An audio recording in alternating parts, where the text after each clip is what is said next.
Okay guys, we're doing the last 3 examples. Hopefully this will end in this video so that it's not too much. But yes. Right, this one is a little bit of a different ball game. I've got a sin and a cos and my angles are not the same.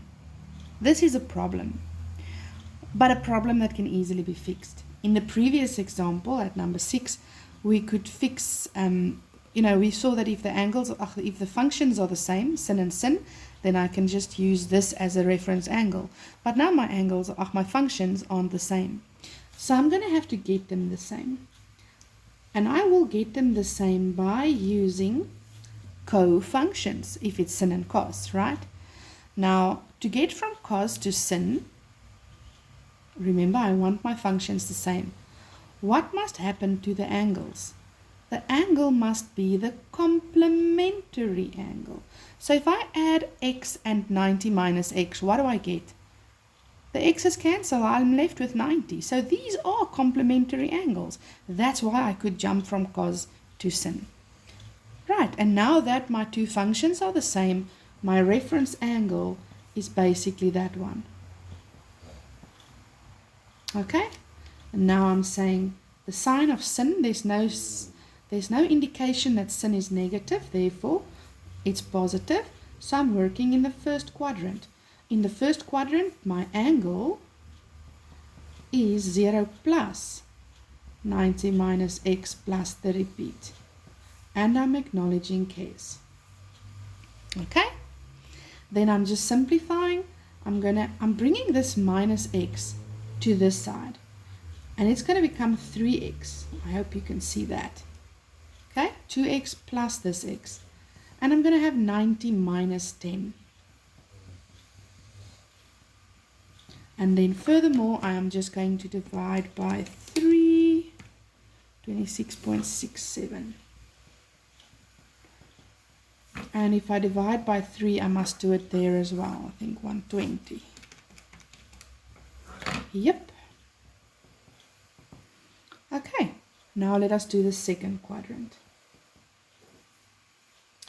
Okay, I'm going to use my angle, and it's equal to 180 minus the reference angle because it's second quadrant. And then I must simplify this whole thing. 180 minus 90 is 90. Minus times minus is plus x. Then I'm going to take this plus x this side, it will become minus x, so it will become x. And 90 minus 10 is again 80. But because my x is now alone, this is my general solution. Right, what I needed you to realize here was that if I've got a sin and a cos and my angles are not the same, then I use co-functions so that my angles are the same, and then this is my reference angle. But if my angles are the same and I've got sin and cos, you will get one like this, you will get one like this. We need to make sure that we can get it right. So if my angles are the same and I've got sin and cos, what do we know about sin divided by cos? Yes, it's tan. So that's basically what I'm going to do here. I'm going to say I have sin 2x and I'm going to divide it by cos 2x. But what I do on this side, I have to do on this side. On this side, I have tan 2x. And on this side, I have 1. So now I simply get my reference angle. Shift tan 1 is 45 degrees. Okay. And then I realize that in tan, I do not work with the last two quadrants. Tan is positive, so I work in the first quadrant only. Okay, so my angle 2x is first quadrant, so it's 0 plus 45 plus k 180 because it's tan. Okay, I've deleted sin. It's not there anymore. I'm using tan now. Good. Then I am dividing. That should be 22,5 plus k 90. And that's the general solution of number 8. Okay, and then here at number 9, Whenever there's a square, now this last three, they are very common questions. Look at them, learn them, love them, use them. Let's look at number 9. When there's a square, I have to get rid of it. How do I get rid of a square? By placing a square root. But whenever you place a square root, can you see my finger? I'm pointing at you. Whenever you're using a square root, you need to place your plus minus. Please do not forget that. Now, what is the square root of 0.5? It is root 2 over 2.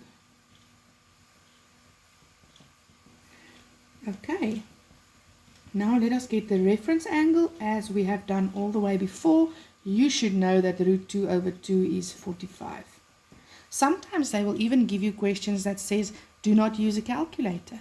And this is one of them where they can actually say without a calculator because root 2 over 2 is a known or a special angle. But the thing that makes this question different is the fact that sin is not just positive, it's negative as well. So I am going to work in all 4 quadrants. I'm going to acknowledge all 4 quadrants. So let's do the first quadrant. In the first quadrant, the angle, which is half x, is 0 plus 45 plus k 360 k's. And I can just anywhere write k's now. Okay, then I'm going to, this 2 is divided, so on this time, this side, the 2 must be multiplied. Okay, and the same will happen here. I'm going to have to multiply 360 with 2. Now let us do the second quadrant. Remember, I must do all 4 quadrants. So I'm again using my angle. This time I'm using 180 minus for the reference angle plus the K360. And my half x is 180 minus 45. That is 135 plus the repeat. Then I'm not going to multiply by 2. 270 plus K720. I think I'm going to just zoom out and do, zoom out, not in, and do the other 2 next to it, because I don't have space and it doesn't really matter. Now let's look at the third quadrant. The third quadrant, I'm using my angle and I'm saying 180 plus the reference angle plus the repeat. So my angle is 180 plus 45. That's 225 plus K360. And then I'm going to multiply by 2. So this is 450 plus K720. And then finally we'll look at the fourth quadrant. And in the fourth quadrant we've got a half x equal to 360 minus, because that's fourth quadrant, minus the reference angle plus the K360. So I'm saying 360 minus 45, that is 315. And if I then multiply by 2 on both of these sides. So in this specific one, my general solution has got 4 answers because of the fact that I've got a plus minus. Okay guys, using this you can now do for me exercise 10. Then I'm going to send the pictures of page 14 and 15 that we are missing. Okay, again, sorry for that. And then you can do exercise 11 as well, but I'll send those pictures shortly.